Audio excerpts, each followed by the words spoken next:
Hello everyone. आज हम बात कर रहे हैं मॉक टेस्ट के बारे में कि आपके बहुत कम दिन बाकी रह गए हैं। मान लीजिए कि 10 से 12 दिन ही आपके पास है एग्ज़ाम के, देन फिर आपका आरआरबी के एग्ज़ाम स्टार्ट हो जाएंगे। तो इस टाइम में जैसे लास्ट ईयर मेरी बात करें तो मैंने जब लास्ट के 10 से 12 दिन रह गए थे तो कंप्लीट मॉक टेस्ट सोल्व करना सही रहता है, या फिर हमें क्या चीज़ें सोल्व करनी चाहिए, जो हमारे वीक टॉपिक्स हैं वो करने चाहिए या फिर मॉक टेस्ट सोल्व करना चाहिए। सबसे पहले तो कुछ स्टूडेंट्स को ये डाउट है कि इस टाइम में हम कोई बुक कंप्लीट करें।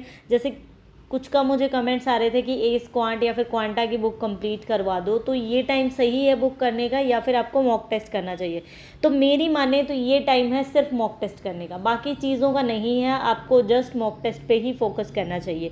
मॉक टेस्ट में भी आप क्या कर सकते हैं, मान लीजिए कि कुछ स्टूडेंट्स का नहीं है, मतलब उनसे नहीं हो पाता, अगर आप चाहें ना तो दिन में आप 5 से 6 मॉक टेस्ट लगा सकते हैं, अगर आपको कुछ और नहीं करना तो। ये टाइम इस तरह का हो चुका है कि अभी ये नहीं है कि आपने 1 घंटे का मॉक टेस्ट दिया या 45 मिनट्स का मॉक टेस्ट दिया तो आपने 2 घंटे उसके एनालिसिस के लगा दिए। ये वो टाइम नहीं है। अगर आपको 2-2 घंटे एक एग्जाम 45 मिनट के जो आपका पेपर है मॉक टेस्ट है उसको करने का, उसका एनालिसिस करने के 2 घंटे लग रहे हैं, इट मीन्स आपकी प्रिपरेशन नहीं है अच्छी।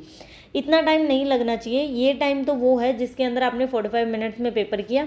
देन आप मान लीजिए कि आपके कौन से क्वेश्चन, जैसे अर्थमेटिक में मान लीजिए कि 7-8 क्वेश्चन आपके रह गए क्वांट्स के अंदर, तो आप वो देख सकते हैं क्वेश्चंस। या फिर आपकी कोई पजल छूट गई टाइम की वजह से तो आप वो पजल देख सकते हैं। मे भी कोई पजल आपने सही की, उसमें कोई क्वेश्चन गलत हो गया तो वो देख सकते हैं। मैक्सिमम 20 मिनट लगने चाहिए एनालिसिस में एक मॉक टेस्ट में। इट मीन्स आप सही डायरेक्शन में।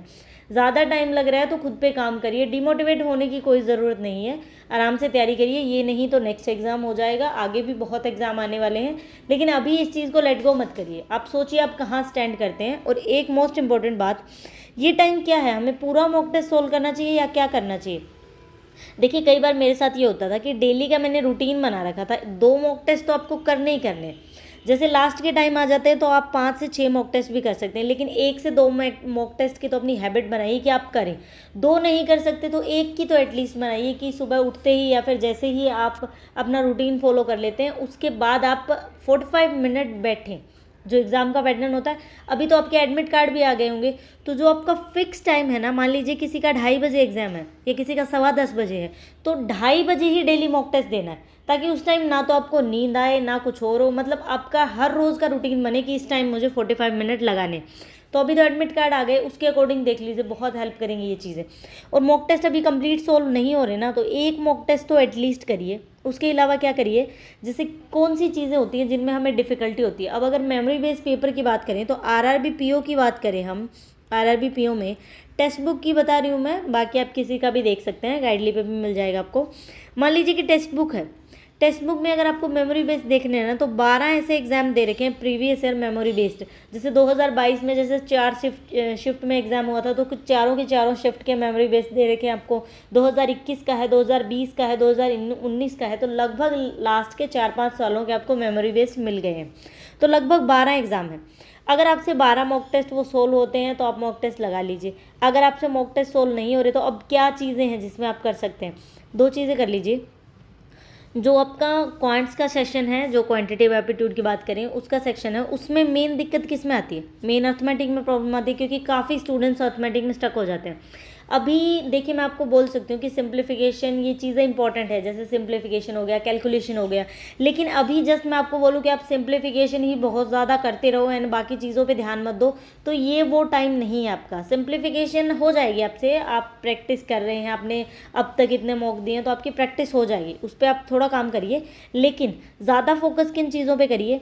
अगर उन 12 में से और कुछ नहीं कर सकते ना तो उन 12 के 12 के अर्थमेटिक कर दीजिए। हर में 10 अर्थमेटिक हैं तो टोटल कितने अर्थमेटिक के क्वेश्चंस बन गए हमारे पास?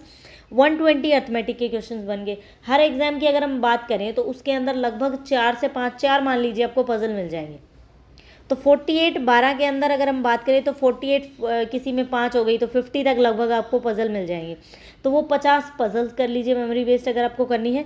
क्वांट्स के अंदर क्या करिए, सबसे पहले तो ये 120 क्वेश्चन खत्म करिए कि लास्ट ईयर से किस तरह के अर्थमेटिक के क्वेश्चन पूछे जा रहे हैं, क्लियर। इसको 1 से 2 बार रिवाइज कर लीजिए, आज एक बार कर लीजिए, एक बार कल, फिर हल्का सा टाइम लगेगा, ज़्यादा नहीं, फर्स्ट डे ज़्यादा टाइम लगेगा जब स्टार्टिंग में करोगे।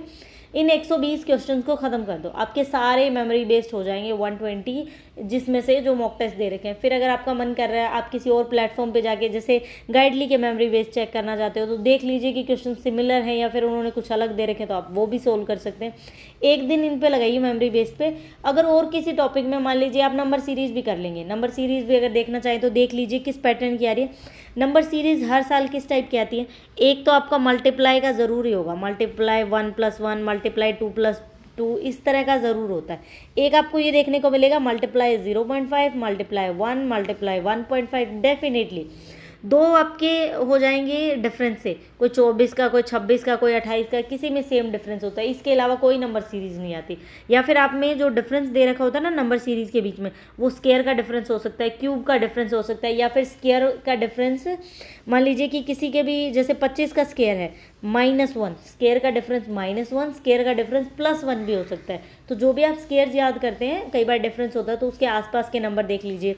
इसके अलावा अगर आपको डीआई में भी प्रॉब्लम होती है तो हर में 2-2, 3-3 डीआईज आराम से मिल जाएगी, वो डीआईज कर लीजिए। बाकी चीज़ों को स्किप कर दीजिए। बहुत जल्दी आप एक दिन में 12 के 12 मॉक टेस्ट आप कंप्लीट कर सकते हो जो मेमोरी बेस्ड है।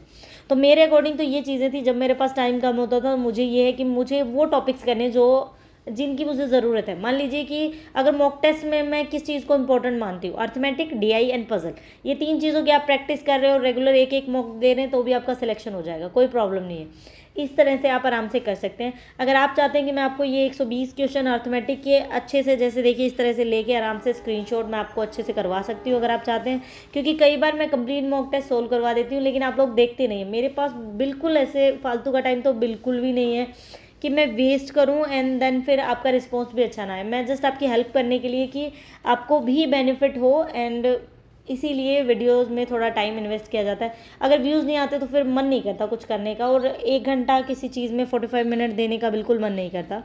तो इसीलिए या तो आप खुद से सोल्व कर लीजिए, अगर आप चाहते हैं कि मैं करवाऊँ देन मैं आपको ये सोल्व करवा दूँगी।